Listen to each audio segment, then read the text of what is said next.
Սիրով կպատասխանեմ, շնորհակալություն։ Ողջույն ձեզ, լրագրողներ, օպերատորներ, ներկաներ։ Ես ճիշտ ասած իմ խոսքը կուզեի ավետարանով սկսել, օրվա ավետարանով, որտեղ մեր Սուրբ եկեղեցին մեզ այսօր Սուրբ Հովհաննես Առաքյալի առաջին նամակի միջոցով հստակ պատկերացում է տալիս արդարության, հավատքի, ճշմարտության կապի մասին եւ ասում է.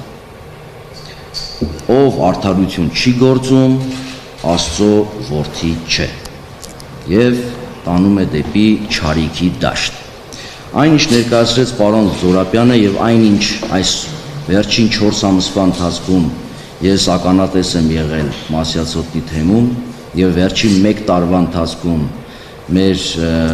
հանրապետության տարածքում առնչված Հայաստանից առաքելական Սուրբ եկեղեցու եւ հատկապես Մայրաթոր Սուրբ Էջմիածնին խոսում է մի մասին, այն մասին, որ մենք իրավական պետություն չենք։ Ուրեմն այն ինչ կատարվում է մեզ հետ մանրակերտն է կամ Մասյացոտնի թեմի հետ կապված գործը, իրավիճակը, իրադրությունը, պատկերը մանրակերտն է, թե մենք ինչպիսի երկրում ենք ապրում։ Մինչդեռ սահմանադրությամբ հռչակված է, որ մեր պետությունը իրավական պետություն է։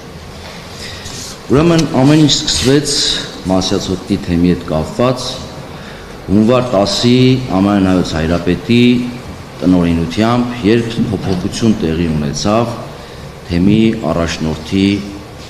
ուրեմն հարցում։ Երբ հայրապետական տնօրինությունը հռչակվեց,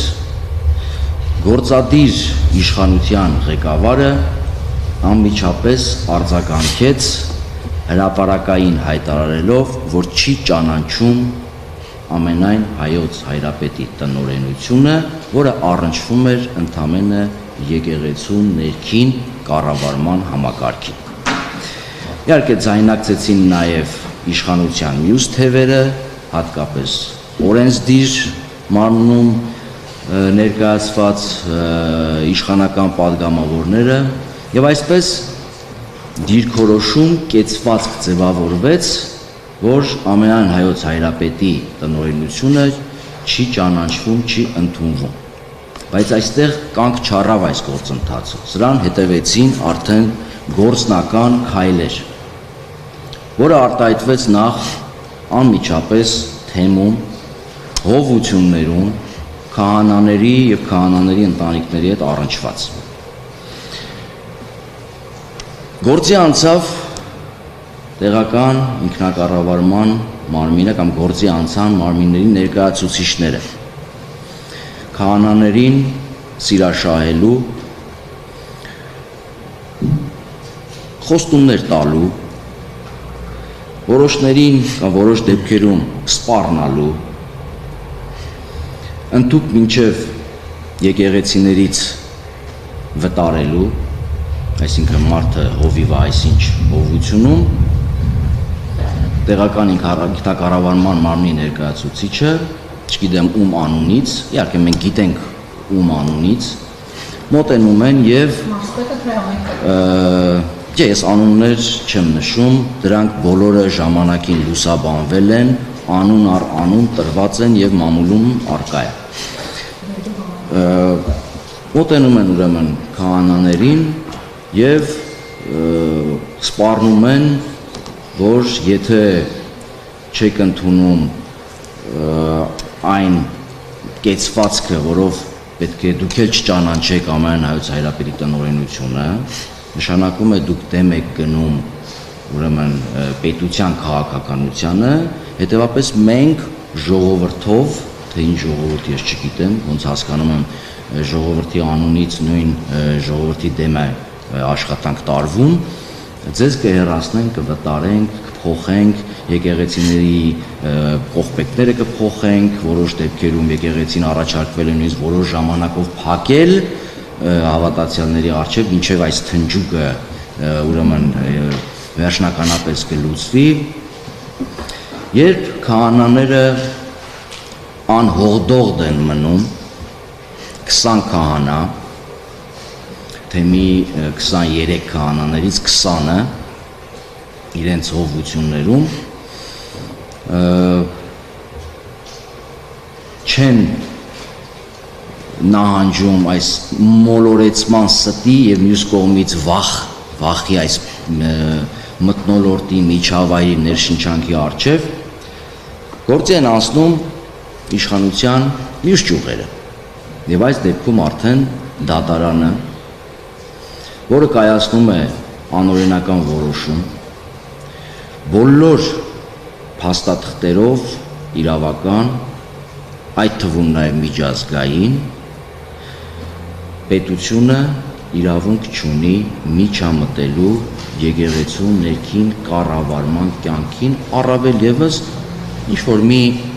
թեմի առաջնորդի փոփոխության, դեռ փոփոխության ընդամենը եթե կանչվել Մայրաթոր Սուրբ Էջմիածին եւ առաջնորդ է փոխվել, որը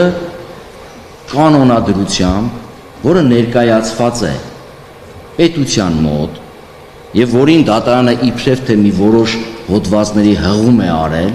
իր միջանկյալ որոշումը կայացնելու համար, այդտեղ ուրեմն սևով սպիտակի վրա արձանագրված է, որ ամենայն հայոց կաթողիկոսի իրավասության շրջանակում է ըստ անհրաժեշտության թեմի առաջնորդ նշանակելու, թեմի առաջնորդ փոխելու, թեմ բացելու, թեմ փակելու, իր բացարձակ իրավասության շրջանակում է։ Հետևաբար կայացվում է դատական որոշում, ինչը որ պարոն Զորակյանը ներկայացրեց, եւ որի վրա իշխանության մյուս պետական մյուս ճյուղերը փորձում են օրինականություն ստեղծել, վկայակոչելով դատարանի որոշումը։ Երեք խնդիրը որն է, երբ որ դու ասում ես, որ այս դատարանի որոշումը օրինական չէ, անմիջապես այսպես սկսում են տարբեր կողմերից հարձակումներ, չեն խոսում, որ դատարանը անօրինական որոշում է կայացնում, այլ խոսում են, որ երբ որ դրա դեմ ձայն ես բարձրացնում օրինականությունը վիճարկելու, խոսում են նրա մասին, որ պետության դեմ են դուրս գալիս։ Ուրեմն իմ խորին համոզմամբ հակապետական քայլեր անում են այն մարդիկ կամ այն հաստատությունները, որոնք կատարում են հակասահմանադրական, հակաօրինական քայլեր եւ կատարում են քայլեր, գործողություններ, որոնք չեն բխում իրենց լիազորություններից եւ մյուս կողմից չեն կատարում իրենց իրական պարտականությունները։ Իմ խորին համոզմամբ սա է հակապետականը, սա է որ թուլացնում է պետությունը։ Հիմա կառավարականի փոխարեն հակապետական է ասում մանիպուլյացիայի համար։ Եվ այս անօրինական որոշման վրա փորձ է արվում օրինականության շենքը բարձրացնել, օրինակ ես էլ որպես Հայաստանի Հանրապետության քաղաքացի ունեմ իմ իրավունքները։ Ինձ համար վավերական է ամենայն հայոց հայրապետի տնօրենությունը։ Ես կոչված եմ ծառայության, ոչ թե պաշտոնի, ես կոչված եմ ծառայության։ Եվ այս ծառայությունից բխում է նաև իմ պատասխանատվությունը։ Ես պատասխանատու եմ ամենայն հայոց հայրապետի, մեր եպիսկոպոսած դասի, Մայրաթոր Սուրբ Էջմիածնի առջև առնչված իմ ծառայության դաշտին, ոլորտին։ Հիմա պետական մարմինները իդեմս հարկադիրի եւ վերջի շրջանում նաեւ քննչական է հրավիրվել որպես վկա առայժմ փորձում են խանգարել, խոչընդոտել, որպեսզի ես կատարեմ իմ ծառայությունը։ Եվ ինչն է զավեշտալի։ Փաստորեն ես որպես Հայաստանից առաքելական Սուրբ Եկեղեցու հոգևորական արդեն մոտենա 30-ամյա կամ 25-ամյակը լրացել է 20-ամյա ներողություն հոգևորական